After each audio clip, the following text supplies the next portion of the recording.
situated here. Let me start with some opening remarks. Over the last week, the Sudanese Rapid Support Forces has carried out a major and brutal attack across eastern part of the Al Jazeera state in Sudan, located just to the south of Khartoum. They attacked multiple villages in the area, deliberately targeting civilians. Many of the RSF's victims have been children and women. The United States condemns these attacks in the strongest terms and calls on the RSF to halt violence against civilians immediately. The group's leaders have repeatedly committed to their obligation to civilian protection under international humanitarian law, and they must uphold those commitments. The United States recently imposed sanctions on Al-Ghoni Hamdan Daglo Musa for his role in RSF atrocities, and we will continue to impose costs on all those committing and fueling these atrocities. These heinous attacks are sadly only the latest in a war that has gone on for far too long. Attacks like these exacerbate the severe hunger and displacement crisis that has put more than 25 million Sudanese in need of emergency humanitarian relief and forced more than 14 million people to flee their homes since the conflict began. Our support for the Sudanese people is steadfast as they demand a sustainable end to the conflict and work to develop a process to resume the stalled political transition to inclusive, civilian-led democratic governance. That, Matt. Great. Well, not great, but I mean, not great at Understood, all. yeah. That, sorry. Understood. Just before we get into the Middle East, I just wanted to ask you if you got an answer to my question about the Cuba vote, UN. I know there's going to be a vote today. I don't believe it's happened yet. It's occurring this afternoon. Yes. So, what was your question? How we will vote? We will vote no, but you will vote no. We will vote have no. You lined up anyone? As I said, as I previewed yesterday, it was likely. I didn't think we were going to vote for a resolution condemning ourselves, and in fact, we will vote no. Have you lined up anyone to vote with you? I think I'll wait until we see the vote result to talk about the outcome. So no, you're not sure if you'll get one or two others. I would not expect an outcome.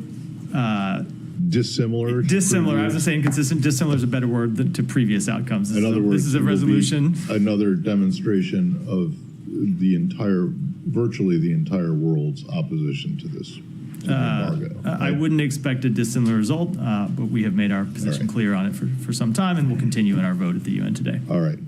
To the Middle East. Yesterday at the briefing, shortly before the Knesset voted on these two bills that deal with UNRWA, you once again reiterated the U.S. position that they shouldn't do it, and that the law shouldn't be passed, and that if they were, there should be steps taken to mitigate the situation. So now that the laws have both passed, and recognizing that they won't take effect for another 2 months or so, at least, what is your response, and what are you planning to do, particularly given the emphasis that you guys, Secretary Blinken and Secretary Austin in particular, have put on improving the aid supply into Gaza? Yeah. Let me start by just reiterating that we are deeply troubled by this legislation.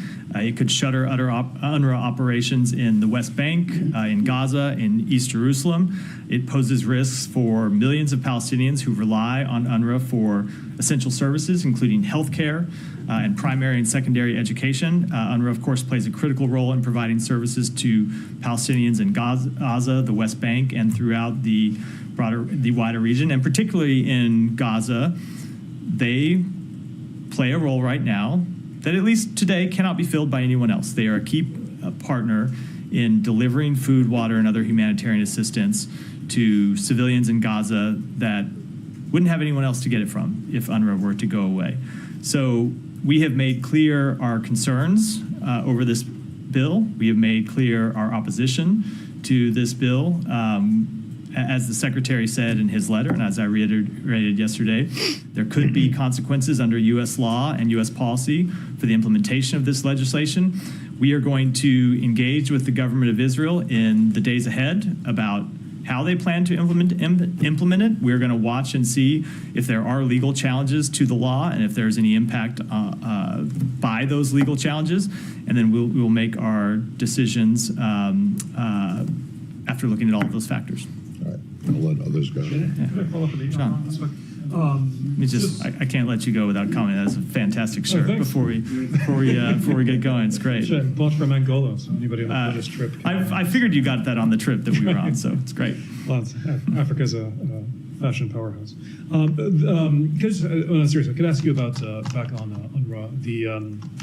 The Norwegian government today said that it's going to go to the International Court of Justice, see if Israel has actually legal obligations to let in aid, and specifically the context of UNRWA. Does the U.S. have any comment on that move by the Norwegians and the ICJ? I don't have any comment on that move, but they certainly have a legal obligation to allow humanitarian assistance in and not to erect roadblocks to humanitarian assistance to people in Gaza. And we've made that clear since the outset of this conflict. And a great number of our engagements with the government of Israel have been around ensuring that they do let humanitarian assistance in and that they do ensure that humanitarian assistance gets to the people that need it. And that is precisely one of our major concerns about this legislation. I should be clear, by the way, it's not our only concern about this legislation. We also support the work that UNRWA does outside of Gaza. We support the work they do in the West Bank. We support the work that they do in the broader region to deliver humanitarian services to Palestinians. But the work is absolutely critical and irreplaceable in Gaza right now.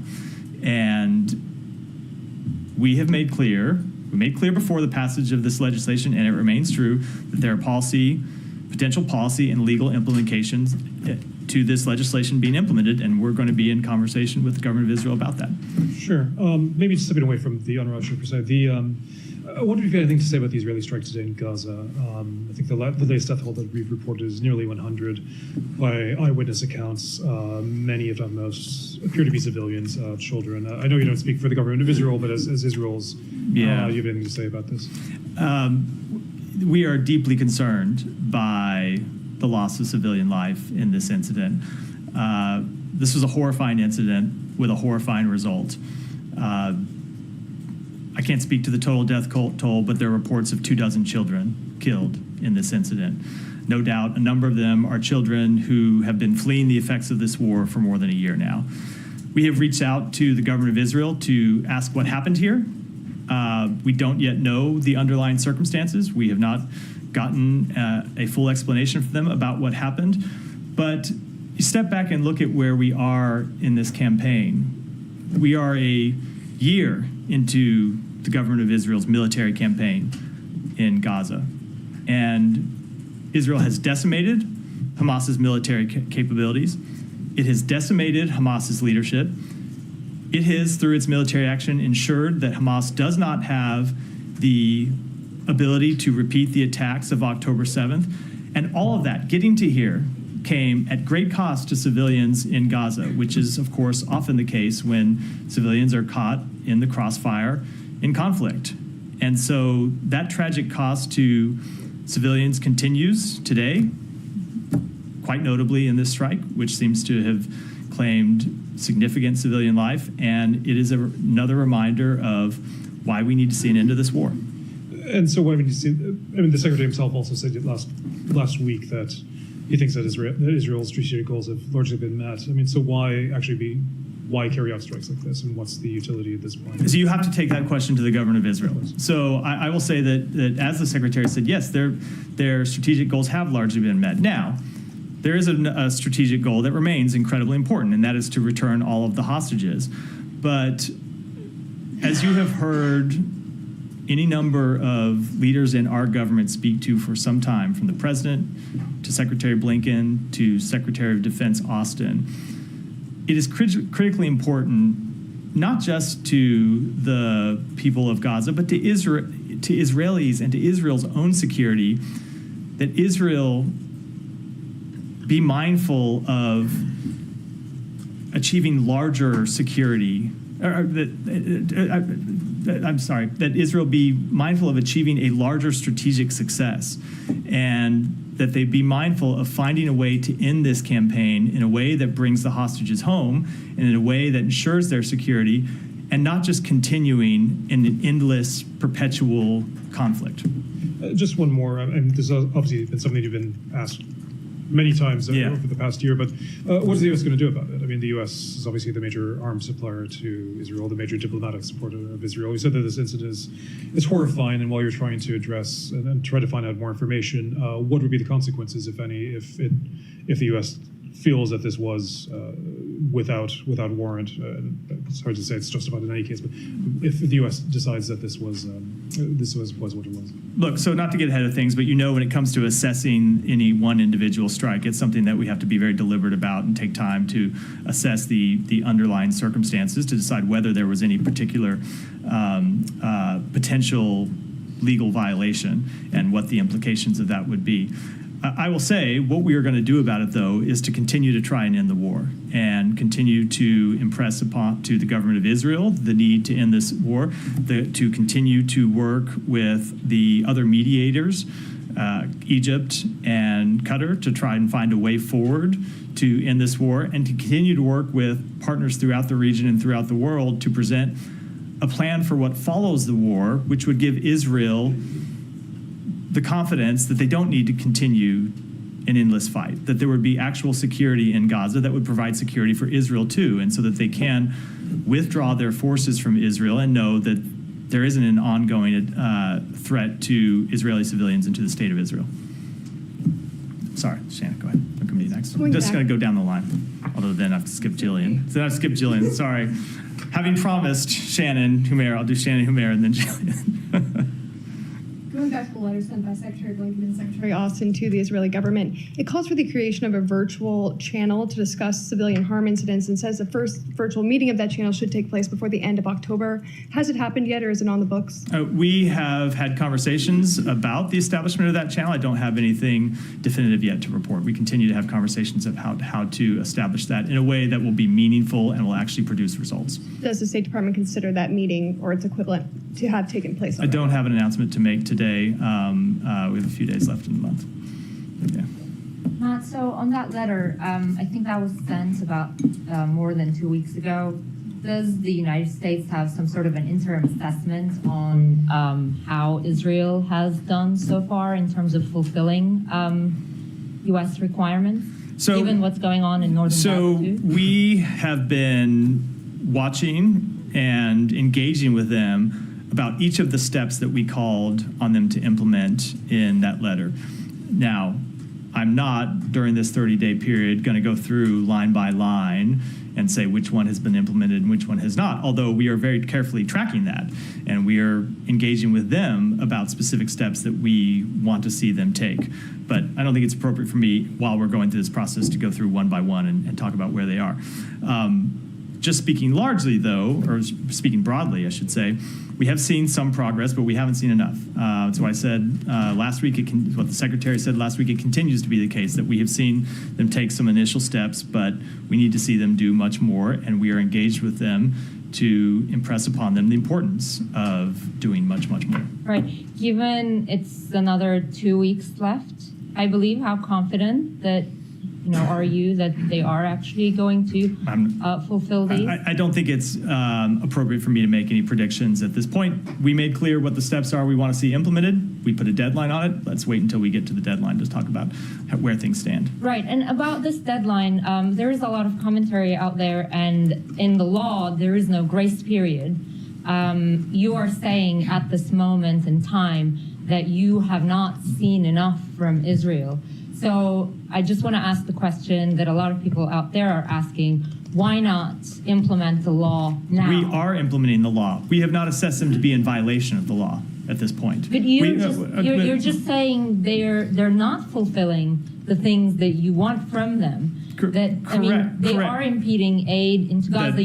That is not what I said. They're not impeding. That is not what I said. We have outlined a number of steps that we want to see them take in the letter. Right. Now, to answer your question, the reason why we didn't set an immediate deadline, or you have to implement all these steps 5 minutes after you get the letter, or you have to implement all these steps 7 days after the letter, is because there are some of the steps that we understand take actual time to implement. If you look at some of the, but we thought that 30 days was an appropriate measure, not 2 weeks, or we'd put 2 weeks in the letter. There were some things that we wanted to see happen immediately, and we saw some of those happen immediately. We saw Erez reopen immediately. We saw the Jordan route reopen immediately. And the letter made clear some things we want to see happen immediately, and then we need to see other things happen within 30 days. We're not yet at 30 days. I promise you we will have an extensive conversation about this at the end of that 30-day period, but we're in that window now.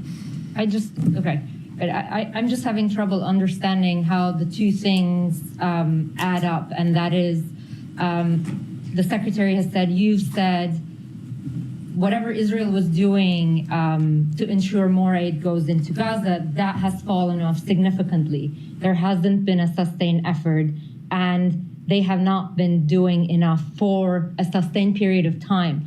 How does that not mean that they are impeding? They're not impeding aid. Like, how can those two things be true at the same because time? we have not judged them to have. So despite the fact that they're not doing enough, we had they not. haven't been impeding So aid. we thought it was appropriate that when we saw the decrease. Look, there are a lot of reasons that aid cannot make it in. Some of them can be intentional. Some of them can be unintentional. Some of them can be bureaucratic, either inside Israel system or inside the UN system. Some can be the effect of criminal looters, who obviously the government of Israel does not control and is not responsible for.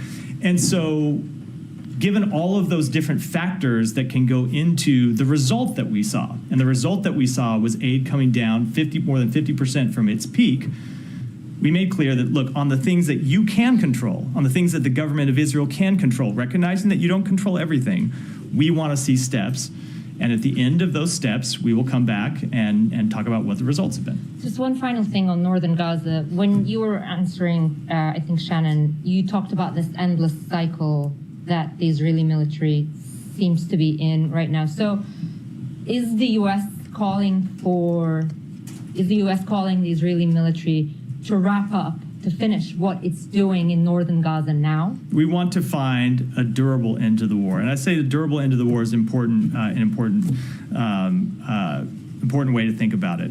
We've not called on Israel to just withdraw from Gaza and leave a vacuum there, because a vacuum actually doesn't help the Palestinian people, who would be once again living pretty immediately under Hamas's tyranny and would be potentially subject to the same jeopardy that Hamas has put them in for the past year by launching terrorist attacks against Israel. And it certainly wouldn't solve Israel's security problem. It would potentially land us back in the same place months or a few years down the road. And so that's why we are working to restart talks, which happened over the weekend, to try to find a durable end to the war. It's why we're working on the plans for what follows the war with our partners. Actually, just really the final one. On this special channel or mechanism to talk about civilian harm incidents, you said you're still talking. Can you explain why it hasn't been set up? I don't have any more to read out today. It's an ongoing discussion between us and the government of Israel, and I just don't have any. So when you say that you raised it you raised this particular incident of today with the children killed. Yes. You raised it with the U.S. We the United States raised it directly with the government. It was the ambassador. I'm not going to get into who, but it was conversations Thanks. from our government to theirs. Now, sorry to have. Can I ask a quick off-topic question? Yeah. On China, foreign influence operations. We've talked about Russia and Iran kind of ramping up foreign influence operations ahead of the election. Friday, Saturday, there was new reporting that the Chinese government-linked officials managed to hack the audio of a senior Trump campaign advisor's cell phone.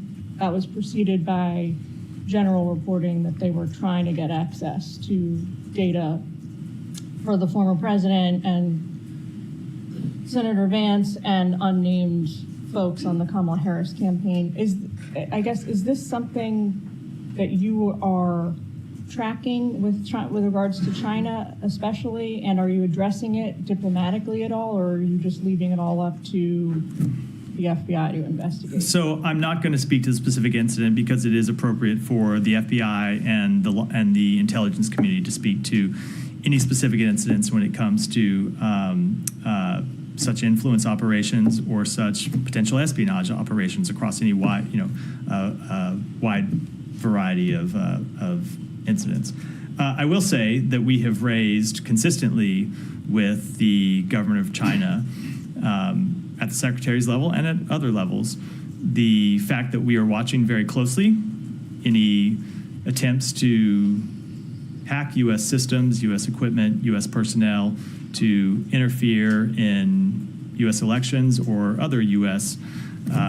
Entities or events, and that we would certainly hold them accountable for any such actions. Beyond just the hacking portion of it, is it fair to say that you've seen an increase in Chinese influence operations here generally? I would defer to the intelligence community to speak to that. As you know, the State Department has the mandate from Congress to track influence operations conducted by foreign governments overseas. But when it comes to influence operations that foreign governments conduct inside the United States, it's a matter for the intelligence community and the FBI. And so I would defer to them. And I'd have to go back and look at previous transcripts. I don't remember off the top of my head, but at one point you had said, or kind of indicated that. Now you're hoping I can remember what I said. No, I don't think you have to. Basically, I just want to know if at one point you had indicated that Chinese influence efforts targeting U.S. officials, not even related to the election, just in general, were sort of, I don't know if they were more sophisticated, but they surpassed the efforts of the other countries. Would you still describe, like they were more aggressive, would you still describe that as the status quo? I don't remember that comment, although I'm not disputing it. I just don't remember that at all. But I do again think it'd be more appropriate for me to defer to the intelligence communities and to law enforcement to speak to that. Okay. So it's not. Is it fair? It's fair to say you don't really address that. It's just not. Yeah, it's not on the look. So when it comes to making assessments about what's happening inside the United States and monitoring what's happening inside the United States, the intelligence community and law enforcement does that work. Now, when there is something that rises to a level of concern that needs to be addressed directly with the Chinese government, we do address it directly with the Chinese government. And we have, over many number of months, made clear directly to Chinese officials our concerns about this type of behavior and the potential for this type of behavior and the fact that we would take it very seriously. Thanks, Matt. Just back to Israel and Palestinian territories. There's another deadline coming up for Israel's finance minister to sign off on whether the Palestinian-Israeli banks can engage in correspondence.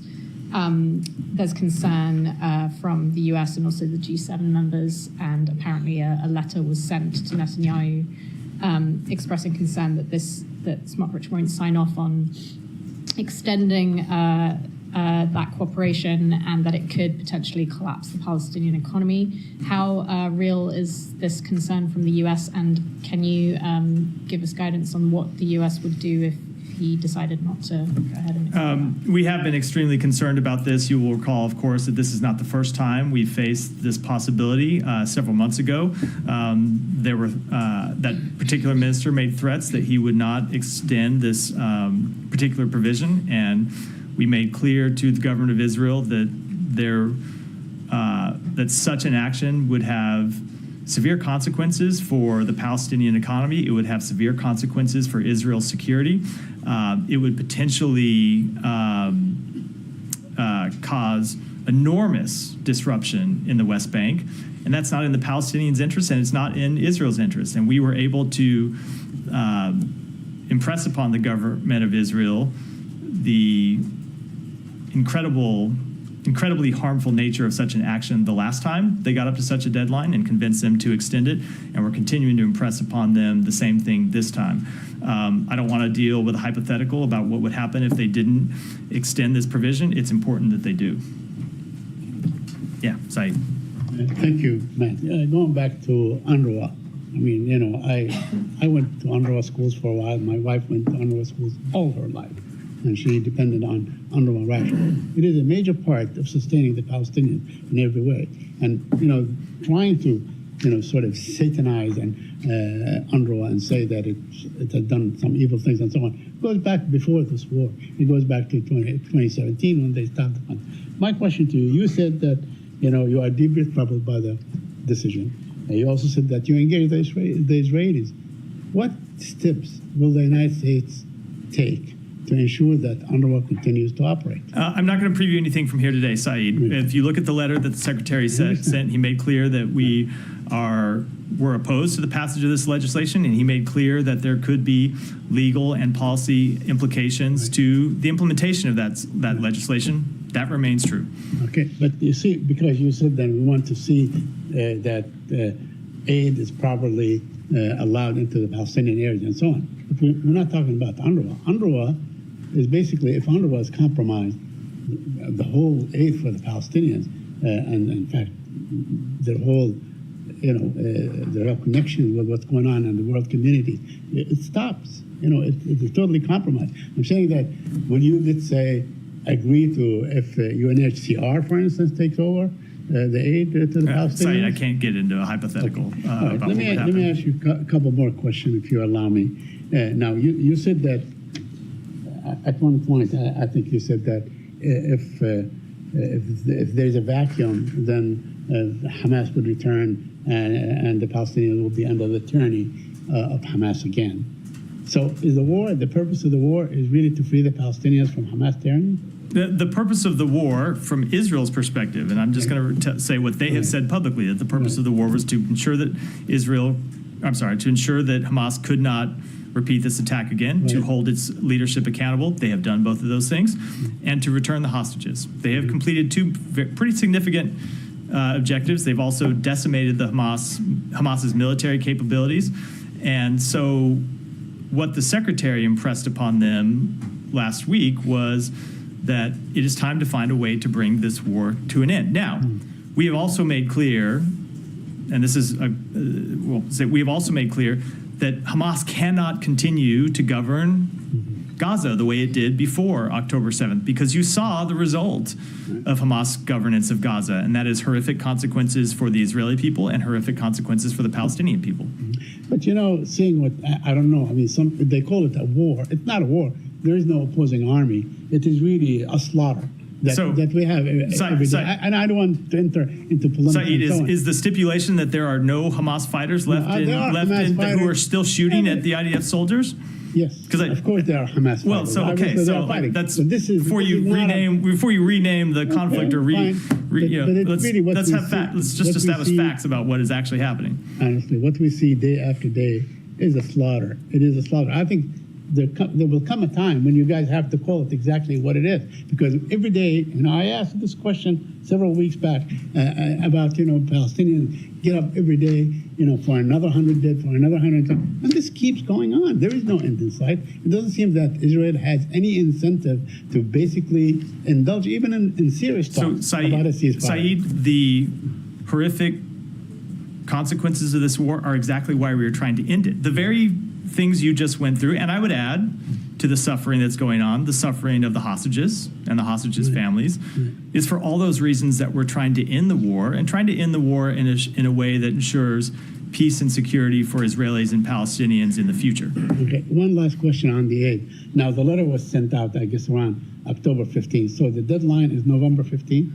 I think it was sent November 13th. It was sent October 14th. It was 30 days. 14th, There's 31 days in October, day. so that might be November 13th. I don't know when you start the count, but there will be a lawyer somewhere in our building who could tell you the answer, the precise answer to that question.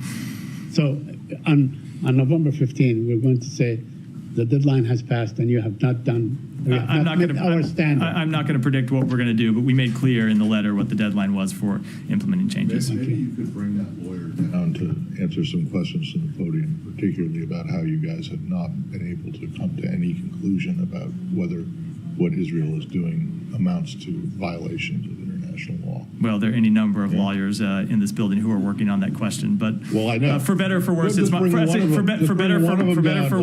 job to stand before you all and take questions every day. Sorry, when you say there are a number of lawyers in this building who are working on that question, the State Department lawyers are working on the question of whether or not Israeli military has violated international humanitarian law in Gaza or not?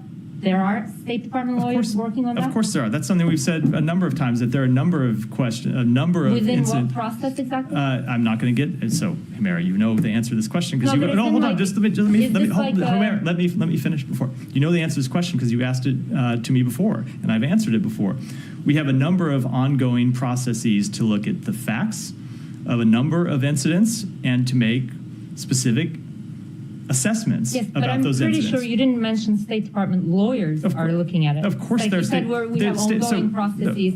So the L Bureau is involved. So of course in- there are lawyers Humera, first let me just back up and say, there is very little that we do here that doesn't involve lawyers in one way or the other. But of course, when it comes to making Sure, judgments sure. about international humanitarian law, of course there are lawyers involved. They're not the only people involved, but yeah, of course they are. And is this part of an atrocity determination I'm not going process? to get into the processes that we have. Can you underway. say you don't have an atrocity No, I'm determination not. process? As I have said to you before, I don't think it's appropriate for me to talk about the underlying processes that we have underway while they're ongoing. Tom. Can I go to Michelle and then come back to Tom? Because I've seen you come in and out a few times. I have a feeling you need to file. So Sorry if I missed Yeah. this, but the Knesset passed a bill today to bar the U.S. from reopening the consulate for Palestinians. And I wonder what you make of that. So I was not aware of the passage of that bill. I apologize. I'll have to take that back and get an answer. So apologize. Tom, go ahead. Maybe you could ask that same lawyer.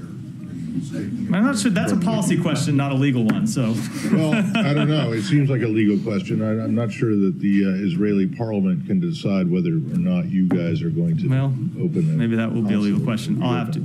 Yeah.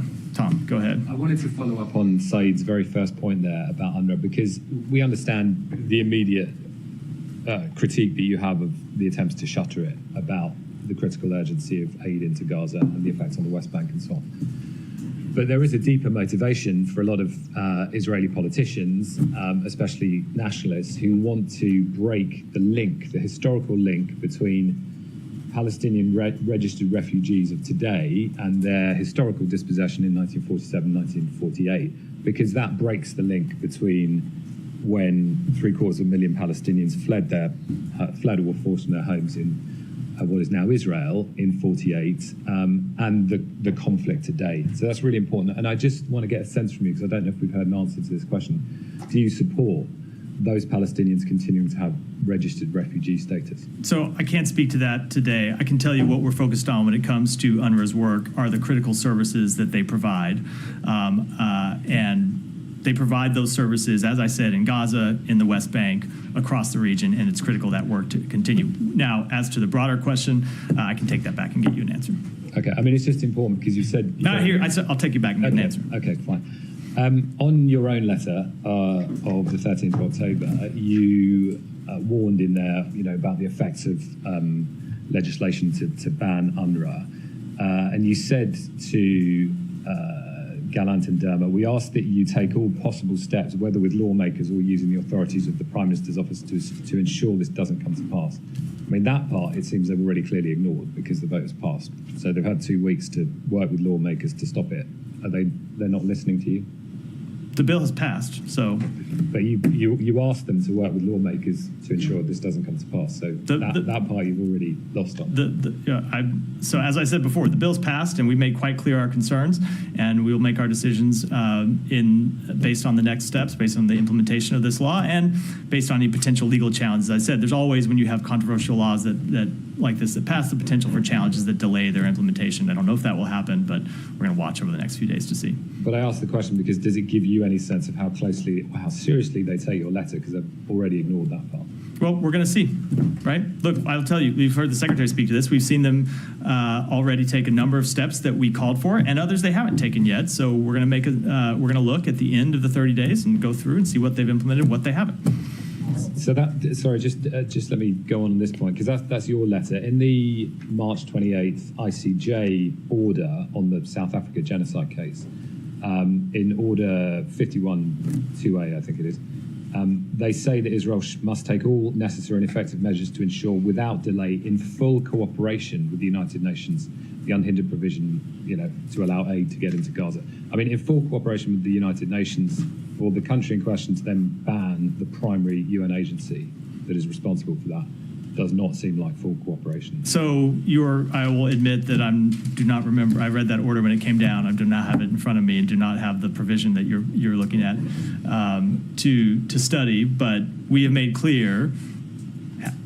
I will say we've made clear, kind of in keeping with that order, precisely how important it is that UNRWA be allowed to continue. And even if you step back from UNRWA, how important it is that Israel cooperate with all of the UN agencies that are operating on the ground inside Gaza to deliver food, water, medicine, and other humanitarian assistance. And it continues to be critical that they take those steps. But do you, I mean, you talked about its importance, but this is a key organ of international humanitarian law that has made this order this year in the midst of this crisis. I mean, do you back that call by the ICJ? We absolutely want to see humanitarian assistance get in. We want to see it get in through the other UN partners, and we want to see it get in through UNRWA.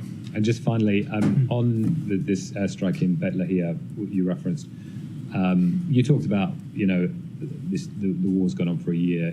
Getting here came at great cost to civilians in Gaza, often the case when civilians are caught in the crossfire of conflict.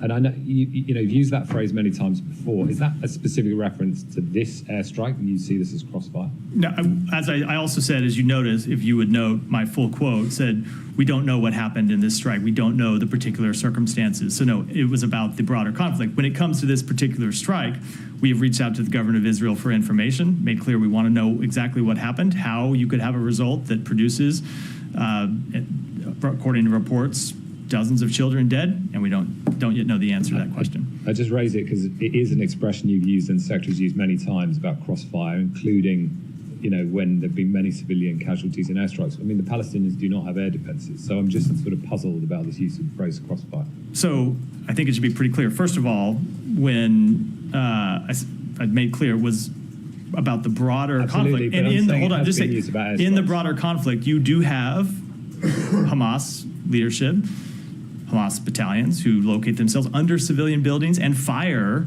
at Israeli forces from civilian buildings. Now, just to say, there are something, and that's crossfire, right? You have times when there are airstrikes that Israel carries out because they know that Hamas is located there.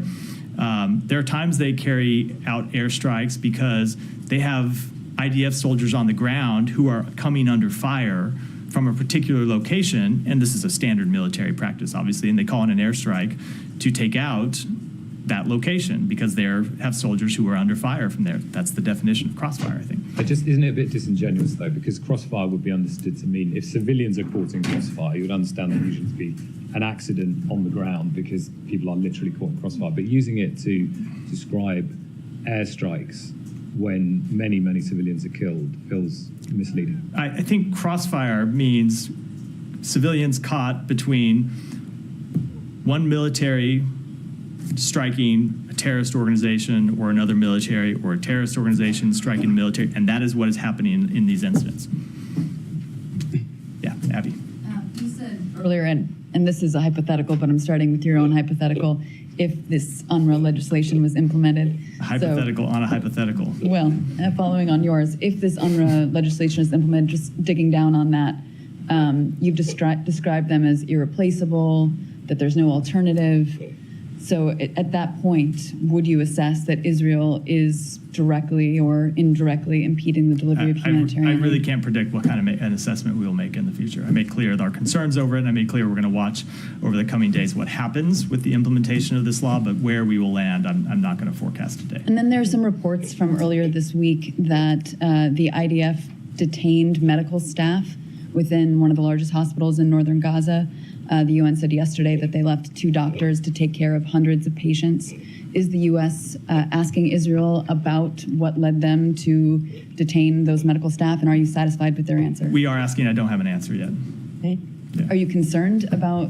Certainly, we would be concerned about the reports of doctors being detained if it prevented doctors from, if there was no reasonable basis for that detention and it was preventing them from carrying out critical life-saving work. Absolutely, we would be concerned about that. But as always, we want to establish the actual facts, and we're looking into it and asking the government of Israel for more information. Janie.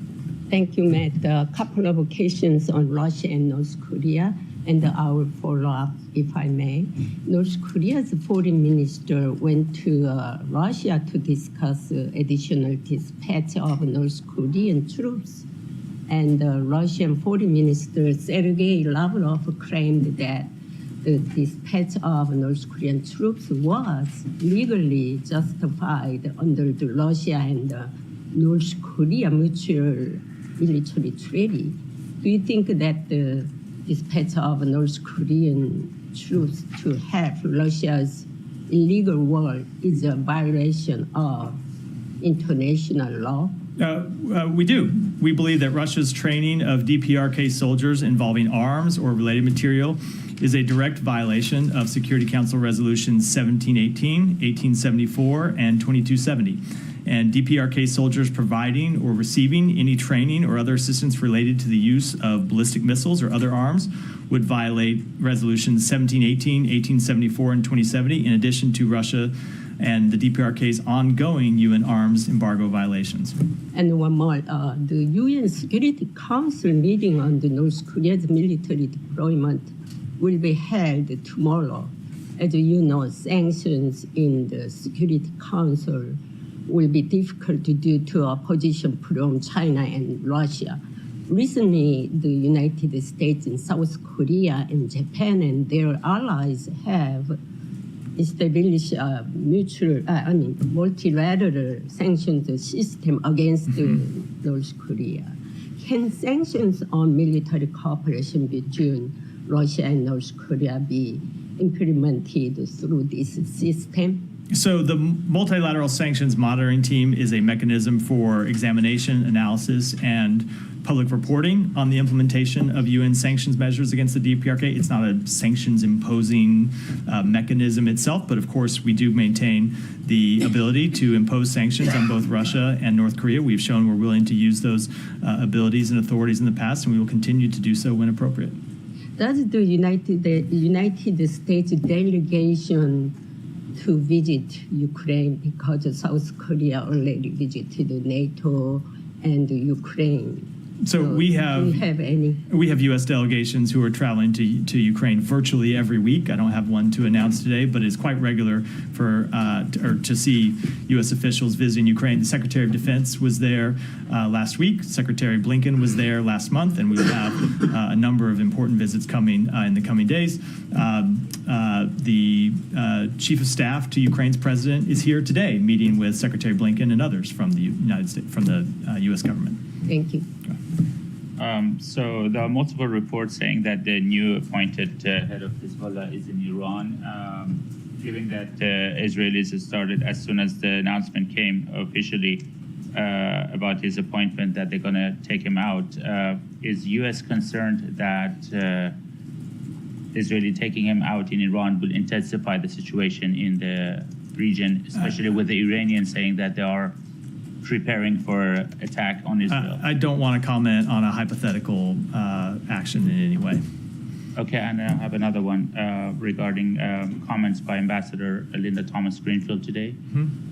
She said that the United States made clear to Prime Minister Netanyahu that 1 year into the conflict, Israel must address catastrophic humanitarian crisis in Gaza.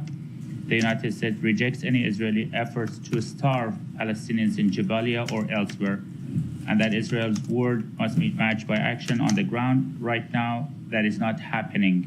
This must change immediately. So can we take this to mean that the U.S. is acknowledging that there are Israeli efforts to starve Palestinians? And how should we see this in the context of the mid-October letter sent by Secretaries Austin and Blinken? I don't think that's the way you should take it. I think you should take it to be consistent with the letter that the Secretary Blinken and Secretary Austin sent, where they made quite clear that we're concerned about the humanitarian situation. You heard me address yesterday, we're particularly concerned about the humanitarian situation in Jabalia, where food isn't getting in right now and water isn't getting in right now.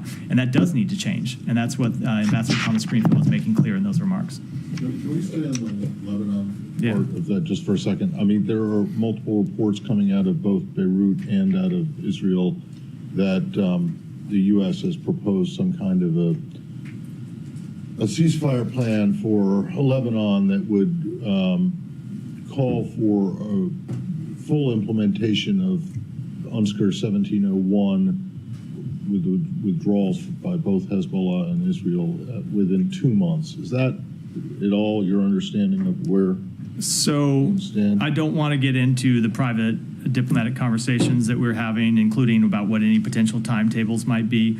But we have been making clear in those conversations that we want to see, as part of a diplomatic resolution, the full implementation of UN Security Council Resolution 1701, and that means Hezbollah withdrawing north of the Litani River. It means Israel ultimately withdrawing south of the Blue Line, and it means peace and stability. And what we're working on to get to that point are ways to bolster the Lebanese armed forces to ensure that they can provide security and they can provide stability in southern Lebanon. Alex. Thank you. Very quickly on Iran, and we'll move back to Ukraine again. In the case of Jamshid Shahmad, you tweeted about Iran murdering the U.S. person, California resident. Some of us have been covering this case. You told us for months that you will be judging the Islamic Republic by their action. Well, this is their action. Yeah, and I think we've made quite clear what we think about this action, as we made quite clear what we think about previous actions that the Iranian government has taken. And you've seen us, since the outset of this administration, impose more than 700 sanctions on Iran and Iran entities for a number of actions, including their human rights violations against their own people. We condemn the execution of German-Iranian dual citizen Jamshid Sharmad, which reminds us once again of the brutality and repression that characterizes the Iranian regime. We offer our sincere condolences to his loved ones. We have been in touch with them to express those condolences directly. This is the latest abhorrent act by Iran following the transnational repression it committed when it abducted him. It also underscores the record pace of unjust executions in Iran continues unabated despite Iran's attempts to promote a gentler face to the international community. So we are in touch with the German government, we are in touch with the European Union and our other allies, and we will continue to stand with them in holding the Iranian regime accountable for its brutal human rights abuses. You told us in the past that you believe that Iranian supreme leader is in charge of decision-making process. So by refusing to sanction him in the past, in the Mahsa case and other cases, do you think you're actually creating an atmosphere in which he's acting in... Alex, I just went through the litany of sanctions that we have imposed on Iran, and remind you that we have worked with other entities around the world to impose sanctions on Iran. If you look at what happened in just the last month, you saw our European allies step up for the first time and impose sanctions on Iran Air, which will have real implications for that airline's ability to operate flights between Iran and European destinations. So I will make no apologies for our efforts to hold Iran accountable for its behavior. Thank you. On Ukraine, you spoke about your mock meeting. I know I understand you might not want to get ahead of the meeting, but here's a question about it. Two questions actually. If here's a question to get ahead of the meeting. If you indulge me, there are reports The that White House has already put out a statement about his meeting with Jake. He met with Jake earlier. He's meeting with the secretary. That meeting, the meeting with the White secretary. House statement's already out. Right. Well, I apologize for not putting out a statement about a meeting that hasn't happened yet here at the. How much of the Parliament. issue of North Korea, supplying, the troops for Russia to fight in Ukraine will be the subject? Certainly, that will be one of the topics that they cover. The U.S. will not impose restrictions in future if that is the case. Can you confirm that this is actually? I'm not going to comment on those reports. Let me. Alex, that was 4 or 5. I got to move on. Go ahead. Thank you. Well, a couple of weeks ago, Department of Justice indicted an Indian agent for a murder plot against a Sikh human rights lawyer in New York. You told us that U.S. wants to see meaningful accountability by the Modi government, but that agent still has not been arrested. So what are the next steps? Is U.S. seeking his extradition? So that's a matter I would refer you to the Justice Department on when it comes to a question of extradition. That, of course, is the legal matter. We always defer to DOJ to speak to extradition. But I will tell you that we have been in dialogue with the government of India about this matter. Of course, they sent a delegation here 2 weeks ago to directly brief U.S. government officials on the status of their investigation, and we briefed them on the status of our investigation. And we made clear in that meeting, but we will continue to make clear that it is important there be real accountability. Sir, after the killing of Sikh leader Hardeep Singh Nijjar in Canada by Indian agents, Canadian authorities expelled all Indian agents serving in the Indian High Commission. And there are some unconfirmed reports that same action took place here in Washington, D.C. Could you confirm or deny State Department expelled the Indian agents serving in High Commission here in D.C.? Or? I'm not familiar with this report that we expelled Indian diplomats. Yes, no. Indian agents who are serving here in. I'm not aware of any such expulsion. No, Ryan. Yeah, and then we'll go to Ryan. Sorry, Ryan. I'll cover it. Just quickly. I know it was a few days ago, but India and China. I don't know if the State Department has commented on that. India and China said that they're working to resolve their border role potentially through joint patrols was reached during the BRICS summit. Does the U.S. have any comment on that? Has the U.S. had any indirect engagement on this? So we're closely following the developments. We understand that both countries have taken initial steps to withdraw troops from friction points along the line of actual control. We welcome any reduction in tensions along the border. And does the U.S. had the U.S. played any role in No, we have talked to our Indian partners and been briefed on it, but we did not play any role in this resolution. Go ahead, Ryan. Thank you. So you commented earlier on how the letter that you guys sent in mid-October to Israel mentions suggests that they not pass the UNRWA ban. Right above that, in that same letter, bullet point 3 of the 3 bullet points says that Israel should also end isolation of northern Gaza by reaffirming that there will be no Israeli government policy of forced evacuations of civilians from northern to southern Gaza, ensuring humanitarian organizations have continuous access to northern Gaza through northern crossings and from southern Gaza. Obviously, the 30 days isn't up, but 2 weeks ago, the situation in northern Gaza was bad. Like today, it's utterly dystopian. The opposite of making progress has happened there.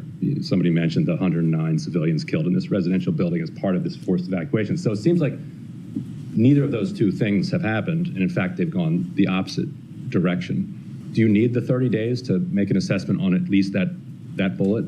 So we have made clear that the situation in northern Gaza, which is what that bullet refers to, needs to change.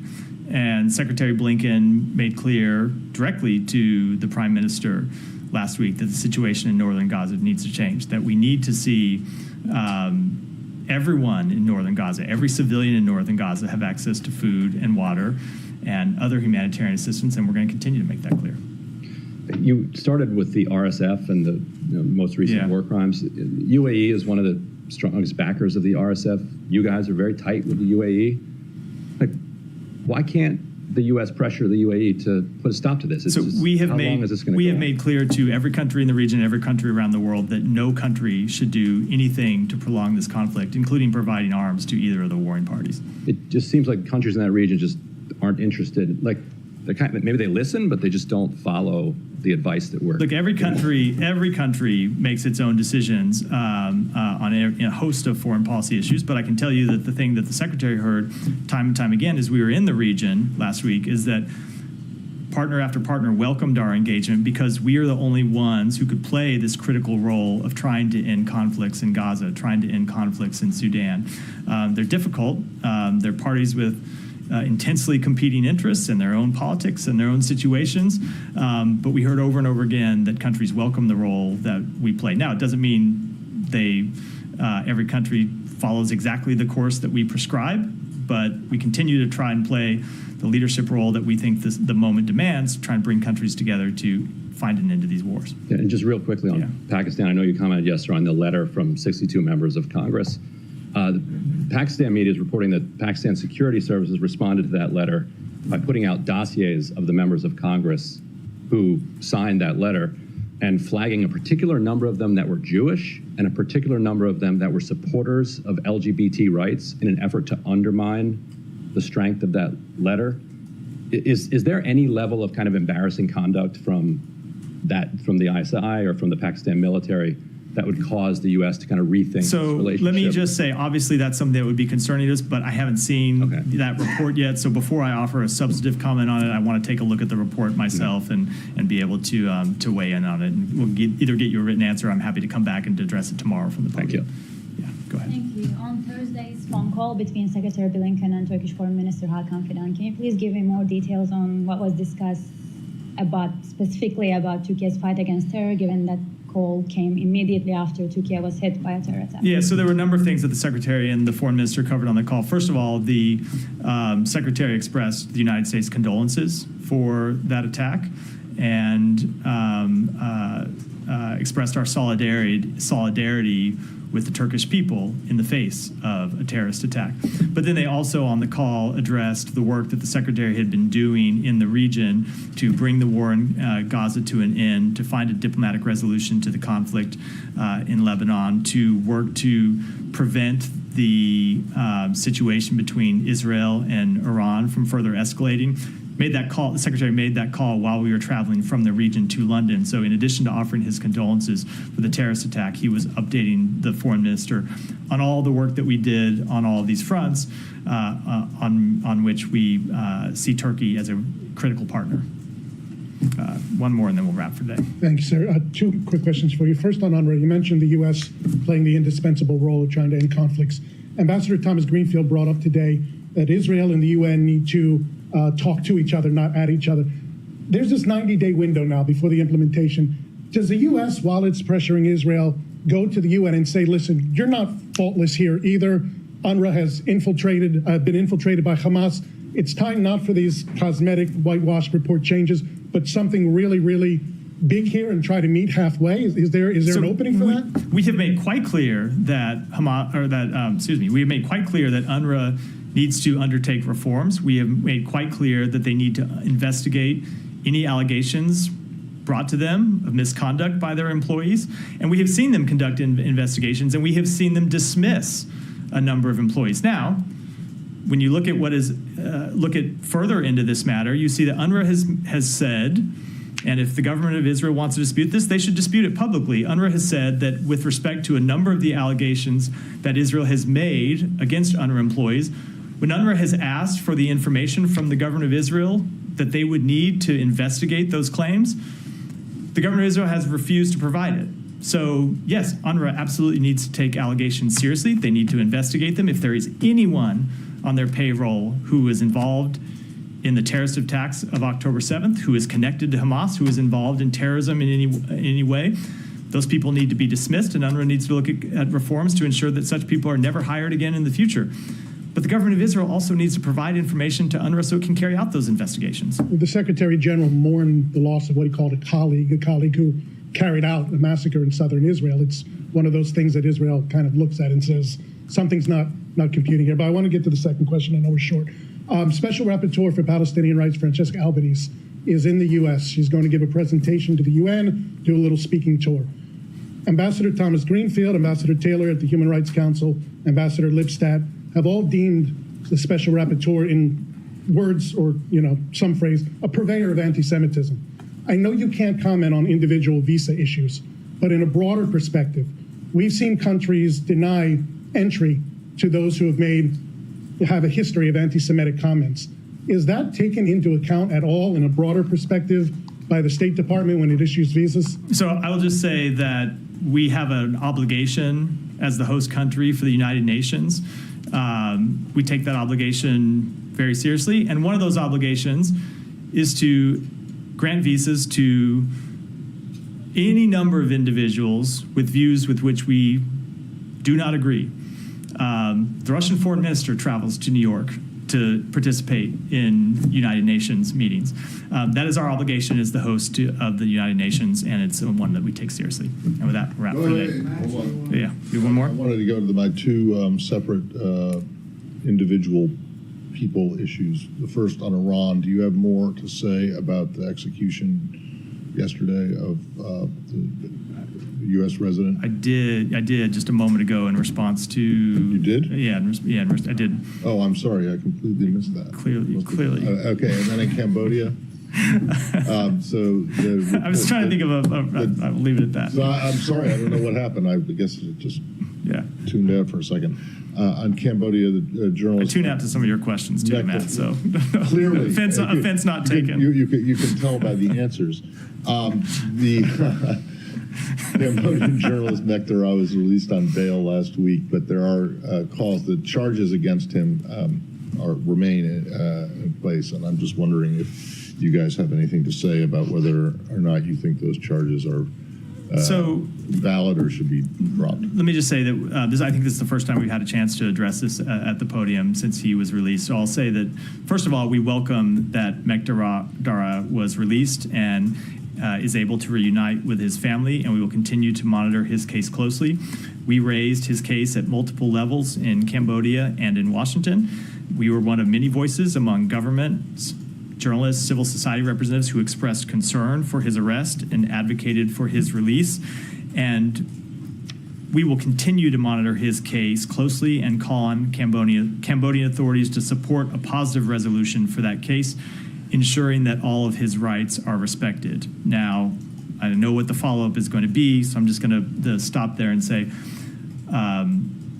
sometimes when it comes to sensitive diplomatic matters like this, we have found that it is better to say less and work harder privately, and that's this is one of those cases. So, and with that, I'm going to wrap. With that, I'm going to wrap for today. Thanks.